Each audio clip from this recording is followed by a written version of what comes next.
अस्सलाम वालेकुम, welcome back to another part 2 vlog. जैसे कि लास्ट व्लॉग में मैंने आप लोगों को बताया था कि मैं ज़ियारत के बारे में आपको डिटेल शेयर करूँगी। तो ज़ियारत का परमिट जो है वो सेम वही प्रोसीजर है। अगर किसी को नहीं भी पता तो मैं दोबारा से रिमाइंड कर देती हूँ कि सबसे पहले आपने प्ले स्टोर से या अपने आईफोन का जिसका है वो अपना एक ऐप है नसक NUSUK, मैं फिर भी मेंशन कर दूँगी डिस्क्रिप्शन में, आप वहाँ से भी वो डाउनलोड कर सकते हैं। तो सबसे पहले आपने जब मक्का आ जाना है तो आपने उसको डाउनलोड करना है, उसको ओपन करके उसके अंदर अपना अकाउंट बनाना है। अकाउंट के लिए सिर्फ आपका पासपोर्ट नंबर, वीज़ा नंबर और आपको एक सिम बाई करनी पड़ती है सऊदी आके, और एक जीमेल एक्टिव जिसके ऊपर OTP आता है।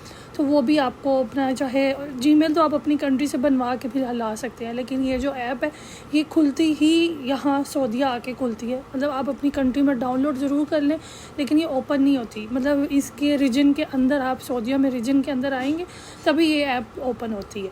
तो इसके अंदर जब आपने अपना अकाउंट बन जाना है उसके बाद आपने परमिट सेलेक्ट करनी है।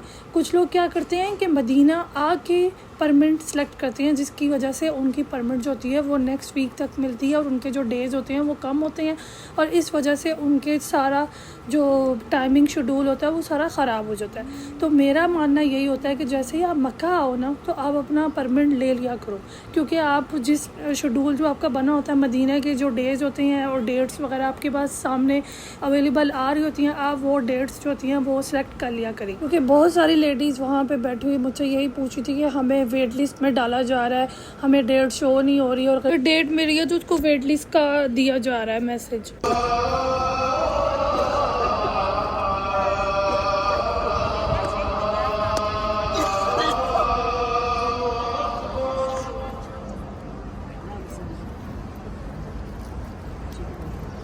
इस वजह से आप लोगों का जो उम्रे पे आए होते हैं और उनकी जो ज़ियारत नहीं हो पाती, हालांकि जो 32 गेट नंबर है वहाँ से भी विदाउट परमिट के लोग जा सकते हैं, लेकिन वो एरिया नहीं है। जो एरिया रियाजुल जन्ना का एरिया है वो परमिट के साथ ही जाया जाता है। यहाँ पे सुबह फजर की नमाज के बाद मुझे खजूर मिली थी, वो मैं खाने लग गई। और इसके बाद फिर मैंने आप लोगों को ये भी शेयर करना था कि वेट लिस्ट का मतलब ये होता है कि वो आपको जब को भी कोई अपनी परमिट छोड़ देता है तो फिर आपको वो मैसेज आ जाता है कि आप अब उसकी परमिट पे जा सकते हो, लेकिन ऐसे बहुत कम चांस होते हैं जाने के। इससे अच्छा यही होता है कि आप जो है मक्का आते ही अपनी जो परमिट है वो सिलेक्ट कर लिया करो, ताकि आपके ये डेज़ और सारा टाइम जो है वो वेस्ट ना हो। क्योंकि मोस्टली लोग वहाँ पे बैठे यही बात कर रहे थे और मेरे साथ भी ऐसे ही हुआ। मैं मदीना जाने से पहले ही मैंने अपनी परमिट जो थी वो ली थी, उसके बाद हमारा प्लान मदीना जाने का बना। क्योंकि अब जब इतनी दूर जाना है और इंसान वो ज़ियारत ना कर पाए तो फिर इंसान का दिल बहुत अजीब सा हो जाता है। तो मकसद ही यही होता है कि वैसे तो वहाँ मदीना जाना ही हाज़िरी देना ही बड़ी किस्मत की बात होती है, लेकिन अल्हम्दुलिल्लाह के साथ ज़ियारत भी मिल गई। ज़ियारत के साथ साथ मैंने अपनी दोस्त से भी मुलाकात कर ली जो कि मेरे लिए मदीना आई हुई थी। मतलब कि ये अबहा में रहती है लेकिन ये मदीना सिर्फ मेरे लिए स्पेशली आई थी मिलने के लिए। कुछ दोस्त होते हैं ना जिनको सुन के आपसे बहुत ज़्यादा बेतहाशा मिलने का और एक बड़ी उल्फत सी होती है, तो ये बिल्कुल वैसी ही मेरी दोस्त है कि अल्हम्दुलिल्लाह इतनी पाक जगह पे हमारी दोबारा से मुलाकात हुई। लास्ट टाइम भी जब मैं मदीना आई थी हमारा बहुत अच्छा यहाँ पर टाइम स्पेंड हुआ था, एक साथ हम लोग बहुत ज़्यादा मदीना घूमे और फिर वो सारी यादें हम लोगों ने पुरानी जो थी समेट के रखी हुई थी और दोबारा से हमने वही चीज़ें रिमाइंड की और हमने प्लान बनाया था कि अपनी परमिट से 20 मिनट पहले परमिट वाली जगह पे पहुँचे। उसने बाहर निकाल दिया, उसने कहा पूरे 20 मिनट के बाद आओ, 1 मिनट एक्स्ट्रा नहीं मिलेगा। अब यहाँ पे खड़े होके वेट कर रहे हैं अपने 20 मिनट पूरे हो जाएं, फिर दोबारा से लाइन में लगते हैं, फिर जाते हैं। उधर जाओ। अब फिर से हम अपनी लाइन में लगे हैं 20 मिनट के बाद। अब अल्लाह करे हमें इंटर होने दे। वैसे अब पर पक्का वही वाला टाइम है, एक्यूरेट वाला जो हमें मिला हुआ है। अल्लाह ताला करो सबको आना यहाँ नसीब करे,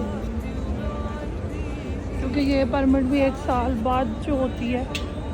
किताबिक मुहतदी व मुक्तदी बिनबीक al-amin या रब्बी या मन हुवा मुर्शिदी